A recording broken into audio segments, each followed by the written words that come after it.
Genius शिक्षा YouTube channel पर आपका स्वागत है। फ्रेंड्स, आज के इस क्लास में हम हिंदी की 2 स्टोरी लेकर आया हूं, जिसके माध्यम से जो है ना आपको हिंदी पढ़ने का प्रैक्टिस कराएंगे। तो चलिए बिना देर किए हुए आज के इस क्लास को हम शुरू करते हैं। क्लास को शुरू करने से पहले आज के इस क्लास को कर दीजिए लाइक, क्योंकि आप जो है ना बाद में भूल जाते हैं और आप हमारे चैनल पर पहली बार विजिट कर रहे हैं तो नीचे दिए गए लाल बटन को दबाकर चैनल को सब्सक्राइब कर लीजिए और साथ में जो बेल आइकन दिख रहा है ना उसको ऑन कर लीजिए, ताकि मैं जब भी क्लास कराऊंगा तो उसका नोटिफिकेशन डायरेक्ट आपके मोबाइल पर मिलता रहे। तो आइए यहाँ पे हम शुरू करते हैं। तो पहला स्टोरी है अरबी घोड़े। स्टोरी जो है ना काफ़ी अच्छी है, आप लास्ट तक जरूर देखिएगा, ठीक है। और आप जो है ना प्रत्येक वर्ड्स को ध्यान से देखिएगा और इसमें जो मात्रा लगा है ना इसको भी आप ध्यान से देखिएगा, और जो भी आधे अक्षर है बड़े बड़े अक्षर है उसको भी आप ध्यान से देखिएगा, ताकि आपको जो है ना पढ़ने के साथ साथ लिखने का भी प्रैक्टिस हो जाए। तो आइए यहाँ पे हम शुरू करते हैं। महाराज कृष्णदेव राय के दरबार में एक दिन एक अरब देश का व्यापारी घोड़े बेचने आता है।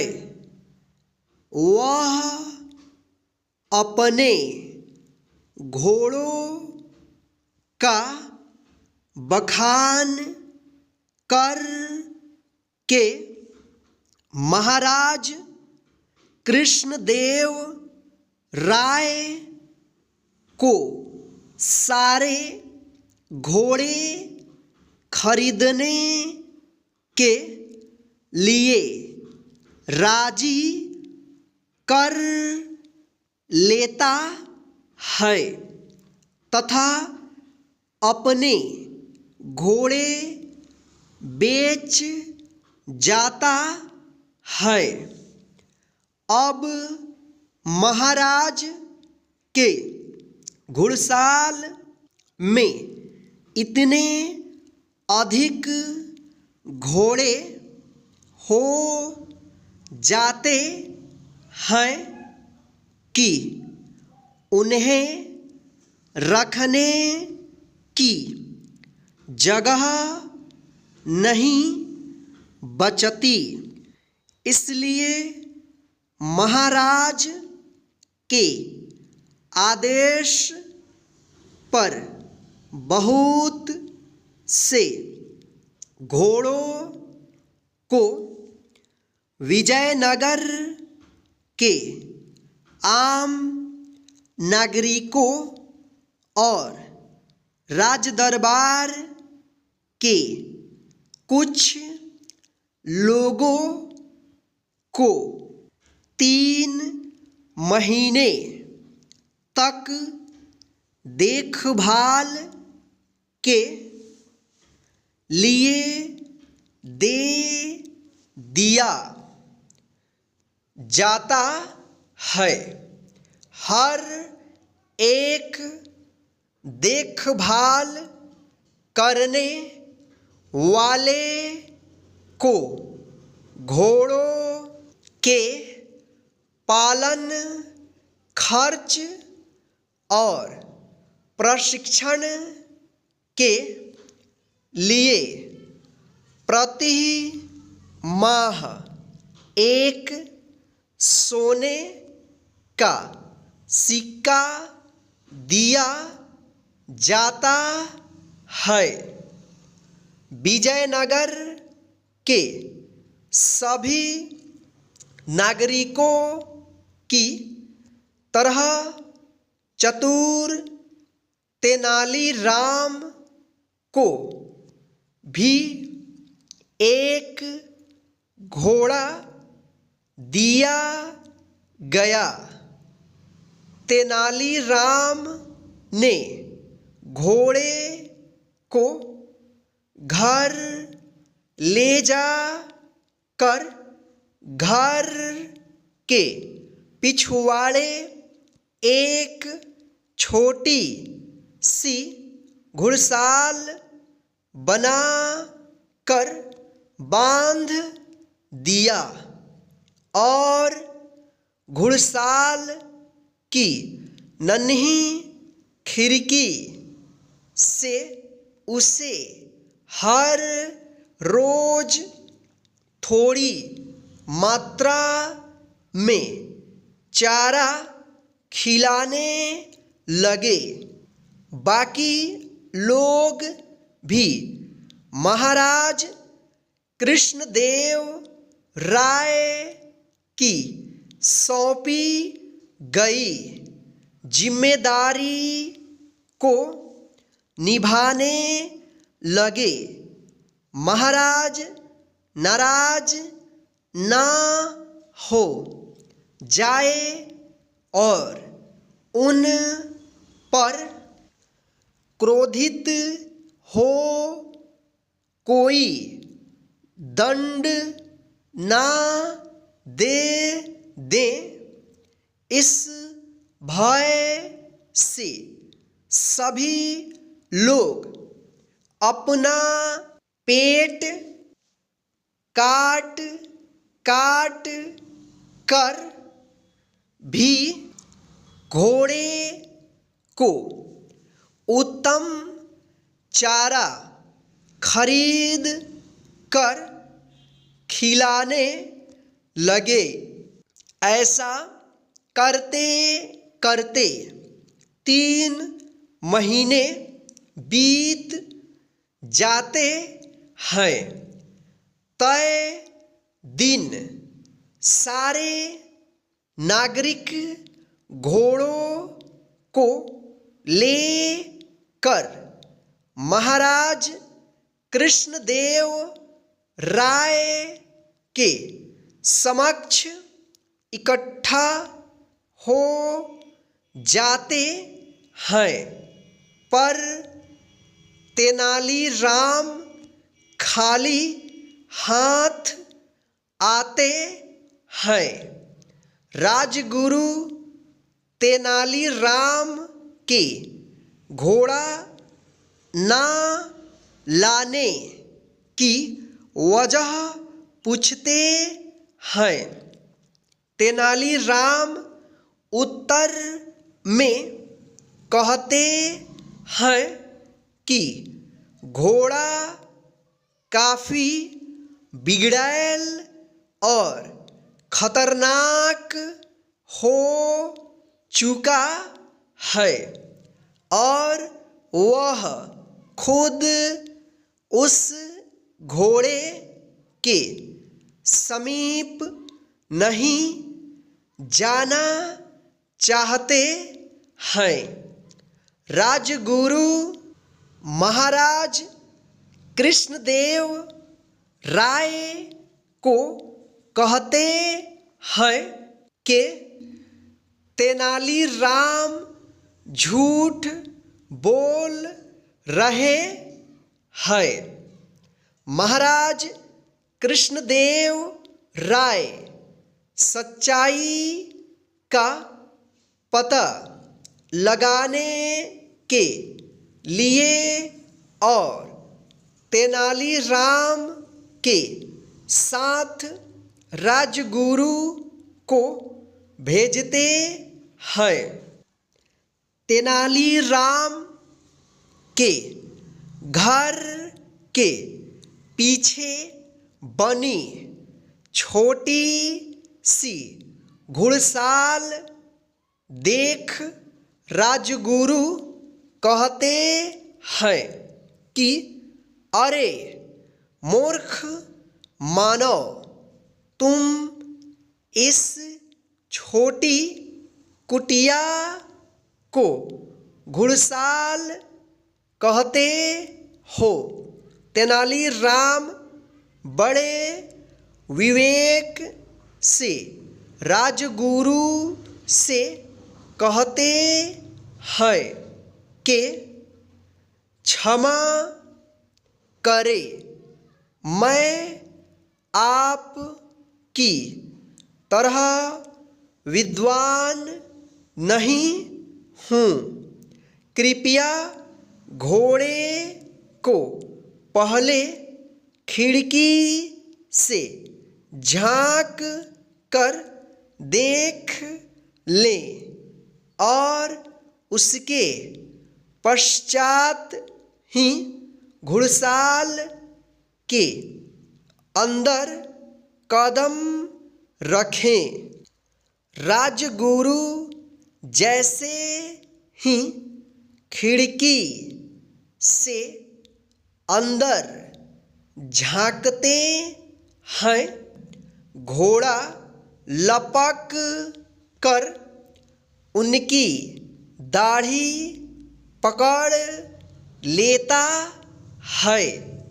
लोग जमा होने लगते हैं। काफ़ी मशक्क़त करने के बाद भी भूखा घोड़ा राजगुरु की दाढ़ी नहीं छोड़ता है। अंततः कुटिया तोड़ कर तेज हथियार से राजगुरु की दाढ़ी काट कर उन्हें घोड़े के चंगुल से छुड़ाया जाता है। परेशान राजगुरु और चतुर तेनालीराम भूखे घोड़े को लेकर राजा के पास पहुँचते हैं। घोड़े की दुबली पतली हालत देख कर महाराज कृष्णदेव राय तेनालीराम से इसका कारण पूछते हैं। तेनालीराम कहते हैं कि मैं घोड़े को प्रतिदिन थोड़ा सा चारा ही देता था। जिस तरह आप की गरीब प्रजा थोड़ा भोजन कर के गुजारा करती है और आवश्यकता से कम सुविधा मिलने के कारण घोड़ा और व्यथित और बिगड़ेल होता गया। ठीक वैसे ही जैसे कि आप की प्रजा परिवार पालन की जिम्मेदारी के अतिरिक्त घोड़ों को संभालने के बोझ से त्रस्त हुई। राजा का कर्तव्य प्रजा की रक्षा करना होता है, उन पर अधिक बोझ डालना नहीं। आपके दिए हुए घोड़े पालने के कार्य आदेश से घोड़े तो बलवान हो गए, पर आप की प्रजा दुर्बल हो गई है। महाराज कृष्णदेव राय को तेनालीराम की यह बात समझ में आ जाती है और वह तेनालीराम की प्रशंसा करते हुए उन्हें पुरस्कार देते हैं। तो फ्रेंड्स, आज के इस फर्स्ट स्टोरी में बस इतना ही। चलिए अब हम नेक्स्ट स्टोरी के माध्यम से हिंदी पढ़ने का प्रैक्टिस करते हैं। तो सेकेंड स्टोरी है तीन डंडिया। यह स्टोरी एक मोटिवेशनल स्टोरी है, तो इसको आप ध्यान से देखिएगा और सुनिएगा, ठीक।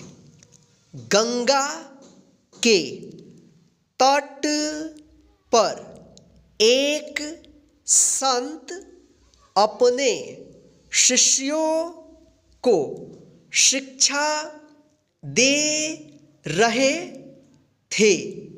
तभी एक शिष्य ने पूछा, गुरु जी, यदि हम कुछ नया और कुछ अच्छा करना चाहते हैं पर समाज उसका विरोध करता है, तो हमें क्या करना चाहिए?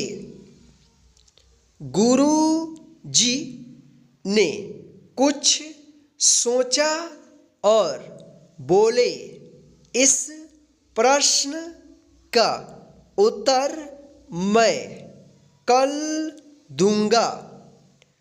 अगले दिन जब सभी शिष्य नदी के तट पर एकत्रित हुए तो गुरु जी बोले, आज हम एक प्रयोग करेंगे। इन तीन मछली पकड़ने वाली डंडियों को देखो, ये एक ही लकड़ी से बनी है और बिल्कुल एक समान है। उसके बाद गुरु जी ने उस शिष्य को आगे बुलाया जिसने कल प्रश्न किया था। पुत्र, ये लो, इस डंडी से मछली पकड़ो। गुरु जी ने निर्देश दिया। शिष्य ने डंडी से बंधे कांटे में आटा लगाया और पानी में डाल दिया। फौरन ही एक बड़ी मछली कांटे में आ फंसी। जल्दी पूरी ताकत से बाहर की ओर खींचो, गुरु जी बोले। शिष्य ने ऐसा ही किया। उधर मछली ने भी पूरी ताकत से भागने की कोशिश की, फलतः डंडी टूट गई। कोई बात नहीं, ये दूसरी डंडी लो और पुनः प्रयास करो, गुरु जी बोले। शिष्य ने फिर से मछली पकड़ने के लिए कांटा पानी में डाला इस बार, जैसे ही मछली फंसी। गुरु जी बोले आराम से, एकदम हल्के हाथ से डंडी को खींचो। शिष्य ने ऐसा ही किया, पर मछली ने इतनी जोर से झटका दिया कि डंडी हाथ से छूट गई। गुरु जी ने कहा, ओहो, लगता है मछली बच निकली। चलो इस आखिरी डंडी से एक बार फिर से प्रयत्न करो। शिष्य ने फिर वही किया, पर इस बार जैसे ही मछली फंसी, गुरु जी बोले सावधान, इस बार न अधिक जोर लगाओ न कम, बस जितनी शक्ति से मछली खुद को अंदर की ओर खींचे, उतनी ही शक्ति से तुम डंडी को बाहर की ओर खींचो। कुछ ही देर में मछली थक जाएगी और तब तुम आसानी से उसे बाहर निकाल सकते हो। शिष्य ने ऐसा ही किया और इस बार मछली पकड़ में आ गई। क्या समझे आप लोग? गुरु जी ने बोलना शुरू किया, ये मछलियाँ उस समाज के समान हैं जो आपके कुछ करने पर आपका विरोध करता है। यदि आप इनके खिलाफ अधिक शक्ति का प्रयोग करेंगे तो आप टूट जाएंगे। यदि आप कम शक्ति का प्रयोग करेंगे तो भी वे आपको या आपकी योजनाओं को नष्ट कर देंगे। लेकिन यदि आप उतने ही बल का प्रयोग करेंगे जितने बल से वे आपका विरोध करते हैं, तो धीरे धीरे वे थक जाएंगे, हार मान लेंगे और तब आप जीत जाएंगे। इसलिए कुछ उचित करने में जब ये समाज आपका विरोध करे तो समान बल प्रयोग का सिद्धांत अपनाइए और अपने लक्ष्य को प्राप्त कीजिए। तो फ्रेंड्स, इस सेकेंड मोटिवेशनल स्टोरी में बस इतना ही। आज का यह दोनों स्टोरी आपको कैसा लगा है, प्लीज़ हमें कमेंट करके ज़रूर बताइएगा। और आज के इस क्लास को अपने सभी फ्रेंड्स को शेयर कर दीजिए ताकि वे भी घर बैठे आसानी से इस क्लास के माध्यम से हिंदी पढ़ने का प्रैक्टिस करते रहें और साथ में लिखने का भी। ठीक है, जय हिंद। फिर मिलते हैं नेक्स्ट हिंदी रीडिंग प्रैक्टिस के क्लास में न्यू स्टोरी के साथ।